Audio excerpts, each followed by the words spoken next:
میں، میری پتنی اور وہ بھاگ 3۔ اب تو نائرہ بھی بدلنے لگی تھی، ہر وقت میرے باس کا ذکر کرتی رہتی تھی۔ باس کی بیوی بھی گھر کے چکر زیادہ لگانے لگی تھی۔ جب سربھی کا اسکول میں ایڈمیشن کروانے کا وقت آیا تو میں نے اسے کہا ہم اسے انگلش میڈیم میں ضرور ڈالیں گے، لیکن میں اپنی گنجائش ضرور دیکھوں گا اور اس بار تمہاری کوئی بات نہیں سنوں گا۔ میری بات سن کر وہ کہنے لگی اب تمہارے ساتھ کیا پرابلم ہے؟ اب تو تمہاری سیلری بھی بڑھ چکی ہے۔ میں نے کہا تو اس کا مطلب یہ تو نہیں کہ ہم ایک مہینے میں ساری سیلری اڑا دیں، ہمیں کوئی نہ کوئی سیونگ تو کرنی پڑے گی نا، کل کے لیے بھی تو سوچنا ہے۔ کہنے لگی تم بے فکر رہو، انکش صاحب تمہیں نوکری سے نہیں نکالیں گے۔ یہ کہتے ہوئے اس کے چہرے پر ایک عجیب سی مسکراہٹ آئی تھی۔ میں نے کہا تم یہ بات کیسے کہہ سکتی ہو؟ کہنے لگی بہت اچھے انسان ہیں وہ، اور اب تو میری ان کی بیوی کے ساتھ بھی بہت اچھی دوستی ہو گئی ہے۔ میں نے کہا یہ امیروں کی دوستیاں ہمیشہ غریبوں پر مہنگی پڑتی ہیں۔ تو نائرہ نے مجھے ماتھے پر بل ڈال کر دیکھا تھا اور کہنے لگی ورن پلیز کبھی اچھا بھی سوچ لیا کرو۔ میں نے کہا سیدھی بات ہے، جب تک بندہ اپنی اوقات کی چادر میں پاؤں پھیلائے تو اچھا لگتا ہے، اور جب اپنی حیثیت سے باہر نکالنے لگے تو بہت مشکل ہو جاتی ہے۔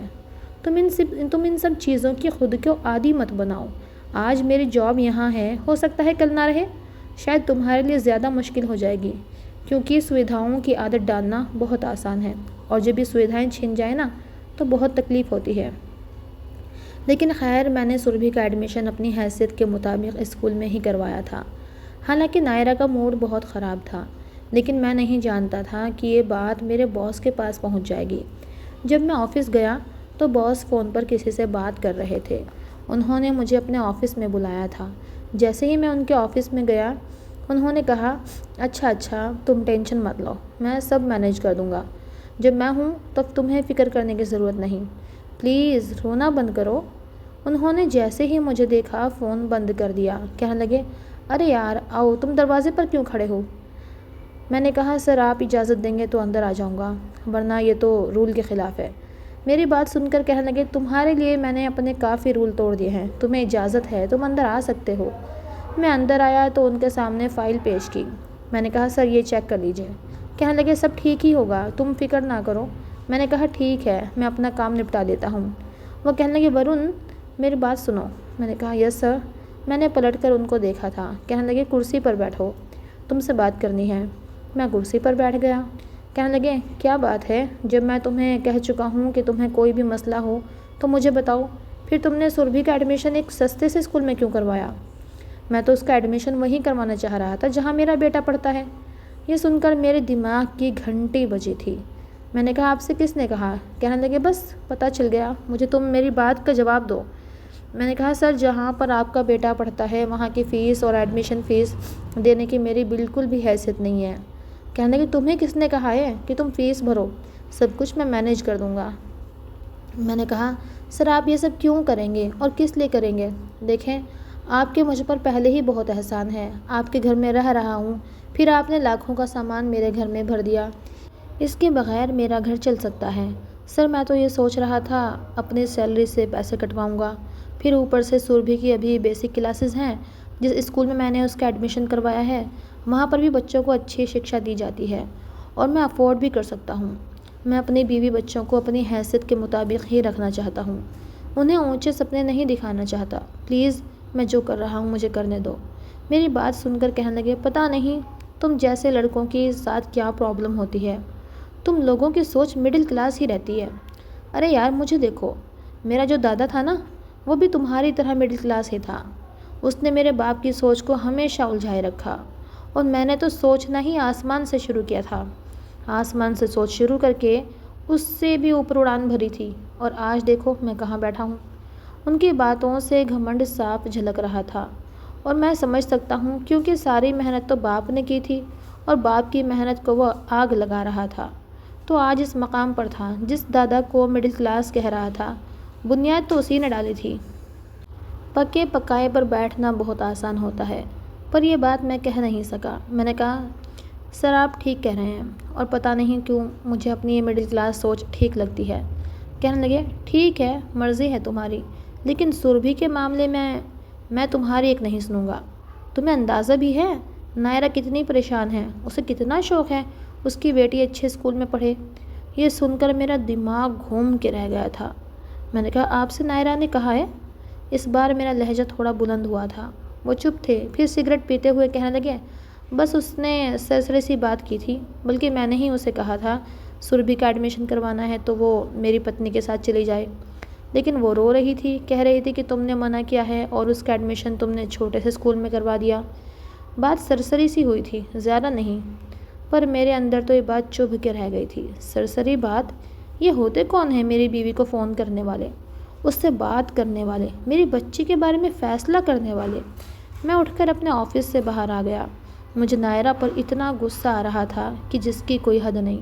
اسے کیا ضرورت پڑی تھی دوسروں کے سامنے رونے کی، دوسروں کے سامنے اس طرح کی باتیں کرنے کی؟ یہ ہمارے گھر کا معاملہ تھا، ہم پتی پتنی کا معاملہ تھا۔ یہ شخص کون ہوتا ہے ہمارے نجی معاملوں میں انٹرفیئر کرنے والا؟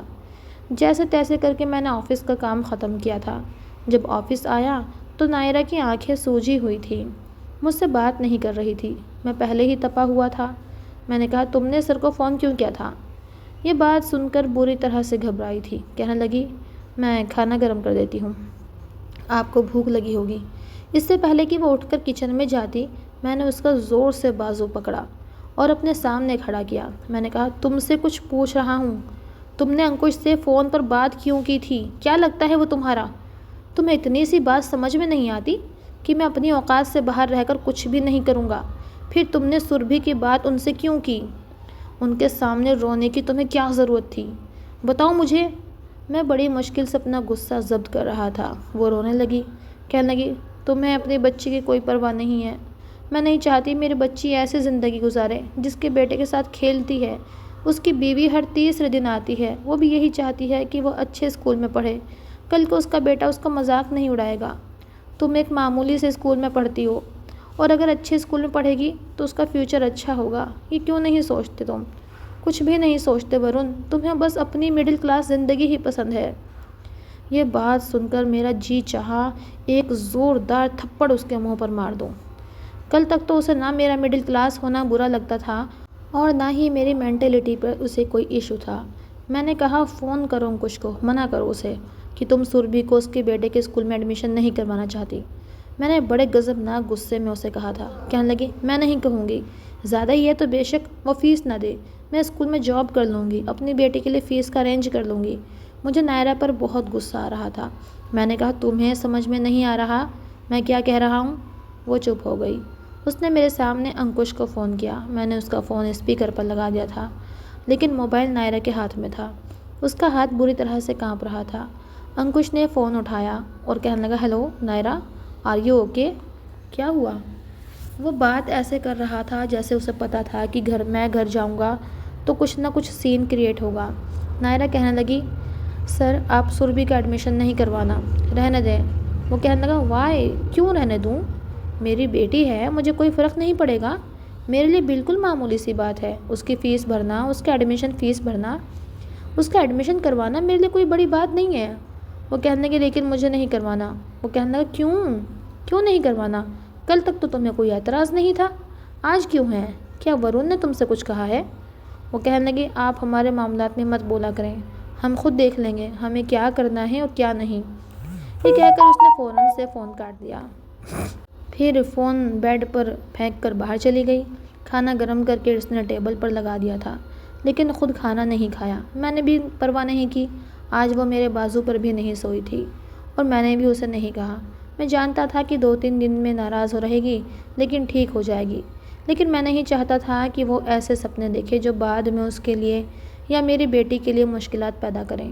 کڑوا گھونٹ تھا لیکن مجھے اسے پلانا تھا، کیونکہ حقیقت یہی تھی، میں بہت امیر نہیں تھا اور نہ ہی ہو سکتا تھا۔ بڑا گھر تھا جس میں رہ رہا تھا لیکن میرا تو نہیں تھا۔ یہ سب کچھ ٹیمپریری تھا، پھر میں کیوں اپنی بیٹی اور بیوی کو اس کا عادی بناتا؟ میں جب آفس میں گیا تو سر بہت غصے میں تھے، مجھ سے بات بھی نہیں کر رہے تھے۔ میں نے بھی ذرا دھیان نہیں دیا، بس اپنے کام سے کام رکھ رہا تھا، لیکن میں نہیں جانتا تھا کہ مجھ پر ایک آفت ٹوٹ پڑے گی۔ میں اپنے گھر جا رہا تھا، بائک کی سپیڈ بھی نارمل تھی، لیکن ایک تیز رفتار گاڑی آئی جس نے مجھے بری طرح سے ہٹ کیا تھا۔ میں بری طرح سے گرا تھا، پیچھے سے آنے والی گاڑی مجھ سے بری طرح ٹکرائی اور پھر میں ہوش کی دنیا سے غافل ہو گیا۔ جب مجھے ہوش آیا تو میں ہاسپٹل کے بیڈ پر لیٹا ہوا تھا۔ میرے ہاتھوں پر سر پر پٹیاں بندھی ہوئی تھیں۔ بڑی مشکل سے میں نے آنکھیں کھولیں تو نائرہ رو رہی تھی۔ میرا ہاتھ پکڑا ہوا تھا، میرے فولڈنگ بیڈ کے پاس رکھی کرسی پر بیٹھی ہوئی تھی۔ پہلی بار میں نے اپنی ممی پاپا کو بھی وہاں دیکھا تھا۔ اٹھنے کی کوشش کی لیکن اٹھ نہیں پا رہا تھا۔ میری ممی میرے پاس آئی، رونے لگیں، کہنے لگی کیا ہو گیا ہے تمہیں؟ کیسے ایکسیڈنٹ ہو گیا؟ میں نے کہا پتہ نہیں چلا کیا ہوا۔ چلیں جو بھی ہوا آپ کو میری یاد تو آئی۔ اپنی ماں کو دیکھ کر میرا دل بھر آیا تھا، میری آنکھوں سے آنسو نکلنے لگے تھے۔ فوراً سے میری ماں نے میرے آنسو صاف کیے۔ میرے پاپا بھی میرے پاس آ گئے۔ میں نے نائرہ کو بھی تسلی دی لیکن میں نے اٹھنے کی بہت کوشش کی، میں اٹھ نہیں پا رہا تھا۔ اپنی ٹانگوں کو حرکت دینا چاہا تو ایسا لگ رہا تھا جیسے میری ٹانگیں میرے وجود کے ساتھ ہی نہ ہوں۔ میں نے کہا میں اٹھ کیوں نہیں پا رہا؟ میری ٹانگوں میں ایسا لگتا ہے جان ہی نہیں۔ میرا یہ کہنا تھا کہ نائرہ پھوٹ پھوٹ کے رونے لگی۔ میرے ممی پاپا بھی روئے جا رہے تھے۔ میں حیران تھا، میں ہوش میں آ چکا تھا، زندہ تھا، ٹھیک ٹھاک تھا، یادداشت بھی ٹھیک تھی، پھر یہ لوگ کیوں رو رہے تھے؟ نائرہ کہنے لگی تمہارا بہت بڑا ایکسیڈنٹ ہوا ہے۔ میں نے کہا لیکن میں ہوش میں تو آ گیا ہوں، ٹھیک بھی ہو جاؤں گا۔ میرے پاپا کہنے لگے تمہاری ٹانگیں بہت بری طرح سے کچلی جا چکی تھیں، اس لیے ڈاکٹر نے تمہاری دونوں ٹانگیں کاٹ دیں۔ یہ سننا تھا کہ مجھے لگا میری جان ہی نکل گئی۔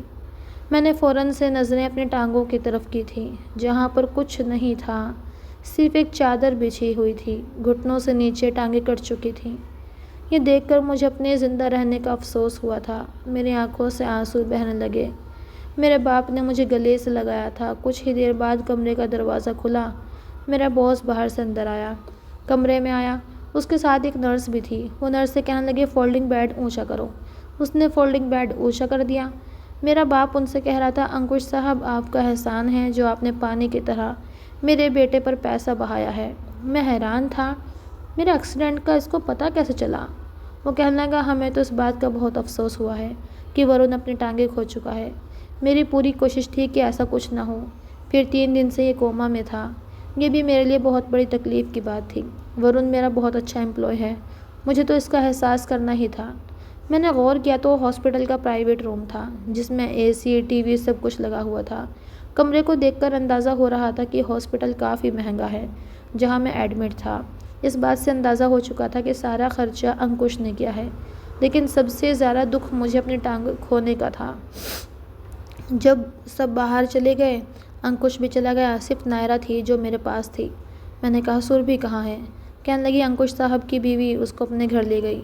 پھر کہنے لگی یہ سب کیسے ہو گیا؟ میں نے کہا پتہ نہیں، مجھے تو خود پتہ نہیں چلا۔ کہنے لگی بائک تیز تو نہیں چلائی تھی؟ میں نے کہا نہیں نائرہ، میں ایسا کیوں کروں گا؟ جب بھی میں اپنے پیروں کی طرف دیکھتا تو مجھے چکر آنے لگتے تھے۔ میرا دل اس تکلیف کو، اس غم کو برداشت ہی نہیں کر پا رہا تھا کہ میں اپاہج ہو چکا ہوں۔ نائرہ چپ چاپ تھی، پھر سیب کاٹ کر مجھے کھلانے لگی۔ میں نے کہا ادھر آؤ، میرے پاس آ کر بیٹھو۔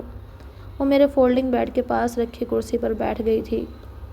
میرے کہنے پر وہ میرے بیڈ پر بیٹھ گئی۔ اس کی آنکھیں رو رو کے سوجی ہوئی تھیں۔ میں نے چھری پلیٹ اس کے ہاتھ سے پکڑ کر سائڈ پر رکھ دی اور پھر اسے اپنے ساتھ لگا کر پھوٹ پھوٹ کر رونے لگا۔ میں نے کہا یہ کیا ہو گیا میرے ساتھ؟ آج تک میں نے کبھی آنسو نہیں بہائے تھے، حالات تنگ بھی آئے تھے، اچھے بھی آئے تھے، لیکن میں کبھی رویا نہیں تھا۔ لیکن آج رو رہا تھا، وہ بھی میرے ساتھ لگی روئی جا رہی تھی۔ مجھے تو یہ سمجھ نہیں آ رہا تھا کہ اب میرا گھر کیسے چلے گا، کیسے میرا باس کب تک مجھے مفت میں پالے گا۔ مجھے یہ بھی پتہ تھا کہ میرے بھائی بہن مجھے سپورٹ نہیں کر سکتے، کوئی کرے گا بھی تو کب تک کرے گا۔ کچھ دن بعد ہی مجھے ہاسپٹل سے ڈسچارج کر دیا گیا تھا۔ ہم لوگ اپنے فلیٹ میں پہنچ چکے تھے، میں بستر کا ہو کر رہ گیا تھا۔ 1 مہینے کا خرچ میرے گھر کا انکش نے اٹھایا تھا اور اس بار میں بے بس اور مجبور تھا، میرے پاس کوئی اور چارہ بھی نہیں تھا۔ انکش نے مجھے ایک وہیل چیئر بھی لا کر دی تھی جس پر میں بیٹھ کر کمرے سے باہر نکل جایا کرتا تھا۔ 1 مہینے بعد میرا باس میرے گھر آیا اور بڑی بے تکلفی سے نائرہ سے کہنے لگا نائرہ جاؤ میرے لیے چائے بنا کر لاؤ۔ میں اسے کچھ کہہ بھی نہیں سکتا تھا کیونکہ اس کے ہزاروں احسان تلے دبا چکا تھا، پوری طرح سے دب چکا تھا۔ انکش کہنے لگا دیکھو بات تو بہت چھوٹی سی ہے، لیکن تم خود سوچو کہ میں تمہیں بنا کام کے کب تک پال سکتا ہوں۔ میں جانتا تھا کہ یہ بات ضرور ہوگی، 1 مہینے میں نہ ہوتی تو 2 مہینے بعد ہو جاتی۔ کوئی بھی کسی پر مفت کا احسان نہیں کرتا۔ میں نے کہا یس سر، جانتا ہوں، لیکن آپ مجھے تھوڑا وقت دیجیے، کوشش کر کے جلدی سے جلدی آپ کا گھر خالی کرتا ہوں۔ میری بات سن کر کہنے لگے، ارے نہیں یار، کمال کرتے ہو تم بھی، میں نے کب کہا کہ مجھے گھر چاہیے؟ میں نے کہا ظاہر ہے میں آپ کی نوکری نہیں کر سکتا تو اس گھر کا خرچہ بھی افورڈ نہیں کر سکتا، مجھے گھر تو خالی کرنا ہی ہے۔ وہ کہنے لگے تم پچھلے 4-5 سال سے میرے پاس کام کر رہے ہو، میں ایسے کیسے تمہیں چھوڑ سکتا ہوں؟ میں چاہتا ہوں کہ اگر تم چاہو تو میں تمہاری جگہ نائرہ کو نوکری پر رکھ لیتا ہوں، کام وہ سیکھ لے گی، پڑھی لکھی ہے، تمہارا گھر بھی چلتا رہے گا۔ اسی وقت نائرہ چائے لے کر کمرے سے آئی تھی۔ یہ بات سن کر کہنے لگی، ہاں ورن، میں جاب کر لوں گی۔ میں نے کہا نہیں، تم نہیں کر سکتی، میرا دل اندر سے تیار ہی نہیں تھا۔ باس کہنے لگی، دیکھو میں تمہارے ساتھ بس یہی کر سکتا ہوں، تم اس گھر میں جب تک چاہو فری میں رہ سکتے ہو، باقی اگر نائرہ تمہاری جگہ کام کرنے لگ جائے تو بہت جلد سیکھ جائے گی، پھر تم اس کی مدد بھی کر دیا کرنا، اسے سمجھا دیا کرنا، کیونکہ تم جانتے ہو میرے کام ایسا نہیں ہے جو تم گھر بیٹھے کر سکو۔ ہاں تم نائرہ کو سمجھا دیا کرنا، باقی پوری ہیلپ نائرہ کی میں کر دوں گا، تمہارا گھر بھی چلتا رہے گا اور تمہاری بیٹی بھی اسی اسکول میں پڑھتی رہے گی، سب کچھ ٹھیک ہو جائے گا۔ میرا دل اس بات کے لیے مان ہی نہیں رہا تھا، لیکن میرے حالات ایسے تھے کہ میں کچھ بول بھی نہیں پایا۔ اپنی بے بسی پر، اپنی مجبوری پر مجھے شدت سے غصہ آ رہا تھا۔ خیر، نائرہ صبح اٹھ کر گھر کا کام کرتی، بیٹی کو اسکول چھوڑنے جاتی، پھر جاب پر چلی جاتی، میرا کھانا سب کچھ بنا کر رکھ کے جاتی تھی، بیڈ سے ویل چیئر پر میں خود بیٹھ سکتا تھا، باقی سب کچھ میں خود کر لیتا تھا، لیکن میرا دل اندر سے سکون میں نہیں تھا، ہر وقت شک میں پڑا رہتا تھا، کیونکہ اب وہ تیار ہو کر جاتی تھی، میک اپ کر کے جاتی تھی، اچھے کپڑے پہنتی تھی، کبھی کبھی تو بال بھی کھول کر جاتی تھی۔ جب میں اس سے کہتا کہ بال باندھ کر جاؤ تو کہنے لگتی، میری نوکری کی ڈیمانڈ ایسی ہے، مجھے بال کھولنے پڑتے ہیں، سمجھا کرو ورون، میں پیسے جمع کر کے تمہارا آپریشن کروانا چاہتی ہوں، آرٹیفیشل ٹانگیں بھی لگ جاتی ہیں، تم پھر سے چلنے پھرنے کے قابل ہو جاؤ گے۔ میں جانتا تھا یہ جھوٹی تسلی ہے، میں اوپر والے سے کہتا تھا کہ ایسی بے بسی کبھی کسی مرد کو نہیں دینا جس میں مبتلا میں ہو چکا تھا۔ ایک دن نائرہ کا مجھے میسج آیا، کہنے لگی آج ہماری میٹنگ ہے تو مجھے ڈنر وہیں کرنا پڑے گا، کیونکہ باہر سے کلائنٹ بھی آئے ہوئے ہیں، شاید رات میں دیر سے گھر آؤں گی۔ صرف ایک ٹیکسٹ میسج تھا، یہ اس نے مجھے کیا تھا، میں نے اسے پلٹ کر بہت فون کیا، لیکن اس نے فون نہیں اٹھایا۔ رات کے 2 بجے وہ گھر آئی تھی، اس کی آنکھوں کا کاجل پھیلا ہوا تھا، بال بھی بکھرے ہوئے تھے، آنکھوں میں آنسو ٹھہرے ہوئے تھے، اسے دیکھ کر میرے دل کو دھچکا لگا تھا۔ وہ کمرے میں آئی تھی، دروازہ بند کیا اور میرے پاس آ کر بیڈ پر بیٹھ گئی۔ اس کو دیکھ کر مجھے لگا بس اب سب کچھ ختم ہو چکا، انکش کا مقصد پورا ہو چکا۔ مجھے اپنی ٹوٹی ہوئی ٹانگوں پر شدت سے غصہ آیا تھا۔ میں نے نائرہ سے کوئی سوال نہیں کیا، بس اپنی ٹانگوں پر زور زور سے مکے مارنے لگا۔ یہ دیکھ کر نائرہ نے میرا ہاتھ پکڑا تھا، کہنے لگی یہ کیا کر رہے ہو؟ میں نے کہا ایسا کرو، میرا گلا دبا دو، مجھے جان سے مار دو۔ نائرہ کہنے لگی ایسا کیوں کہہ رہے ہو؟ میں نے کہا میں تمہاری رکشا کرنے کے قابل نہیں رہا۔ کہنے لگی ورون، انکش اچھا نہیں ہے، وہ بالکل بھی اچھا آدمی نہیں ہے۔ یہ کہہ کر وہ رونے لگی۔ میں نے کہا میں کچھ نہیں سننا چاہتا، تمہارا حلیہ مجھے سب کچھ بتا رہا ہے۔ کہنے لگی نہیں، میں اس سے اپنی عزت بچا کر آئی ہوں، وہ سب احسانوں کے بدلے میری عزت مانگ رہا تھا، لیکن میری عزت تمہاری امانت ہے، میں نے اس کا سر پھاڑ دیا ہے، لیکن اپنی عزت پر آنچ نہیں آنے دی، اور اس کی بیوی کو بھی میں نے فون کر کے سب کچھ بتا دیا، ہم صبح ہی صبح اس کا گھر چھوڑ دیں گے۔ وہ میرے ساتھ لگ کر رونے لگی، کہنے لگی تم ٹھیک کہتے ہو، اپنی اوقات سے بڑھ کر سپنے نہیں دیکھنے چاہیے۔ میں اس شخص کی نیت کو پہچان ہی نہیں سکی، لیکن شکر ہے کہ مجھے نظر آ گیا۔ خیر، صبح اٹھ کر میں نے اپنے پاپا کو فون کیا، وہ کہنے لگے ہمارے گھر کے دروازے تم دونوں کے لیے کھلے ہیں، ہم سے جو ہو سکے گا ہم کریں گے۔ میں نے ان کی بات سن کر راحت کی سانس لی۔ میں صرف اپنا وہی سامان یہاں سے لے کر گیا تھا جو میں نے اپنے چھوٹے سے فلیٹ کے لیے خریدا تھا، اور وہ سامان میرے پاپا کے گھر میں آرام سے آ چکا تھا۔ نائرہ میری ممی پاپا کی بہت خدمت کرتی تھی، میرے بھائی مل کر میرا خرچہ اٹھا رہے تھے۔ پھر میں نے آن لائن کام شروع کر دیا، اس سے مجھے اچھی خاصی آمدنی آنے لگی۔ سربھی کا بھی ایسی اسکول میں ایڈمیشن کروایا جس کی فیس میں افورڈ کر سکتا تھا۔ میں آن لائن کام کر کے اچھا خاصا کما لیتا ہوں۔ میری بیوی حفاظت سے میرے پاس ہے، اس نے کبھی مجھے محسوس نہیں ہونے دیا کہ میں وکلانگ ہوں، اور اس کے قابل نہیں۔ آج بھی وہ میرے بازو کو بڑے حق سے سیدھا کرتی ہے اور اس پر سر رکھ کر لیٹ جاتی ہے۔ ابھی بھی ایسے ہی محبت کرتی ہے جیسے پہلے کرتی تھی۔ میرا بہت خیال بھی رکھتی ہے۔ شاید پتی پتنی کا رشتہ کچھ ایسا ہی ہوتا ہے۔ عورت کبھی بھی کسی حال میں بھی مرد کو چھوڑ کر نہیں جاتی، یہی اس کی وفا ہے، اور ایسے ہی عورتیں اپنے پتی کی لاڈلی ہوتی ہیں۔ میری بیوی بے وقوف تھی، لوگوں کی باتوں میں آنے والی تھی، لیکن بد کردار نہیں تھی۔ اس مشکل وقت میں اب بھی وہ میرے ساتھ ہے۔ بیوی کو شک کی نظر سے مت دیکھا کریں، ہاں اس پر اندھا بھروسہ بھی نہ کیا کریں کہ کہیں کوئی اس کے بھولے پن سے غلط فائدہ نہ اٹھا لے، کیونکہ وہ آپ کی ذمہ داری ہے۔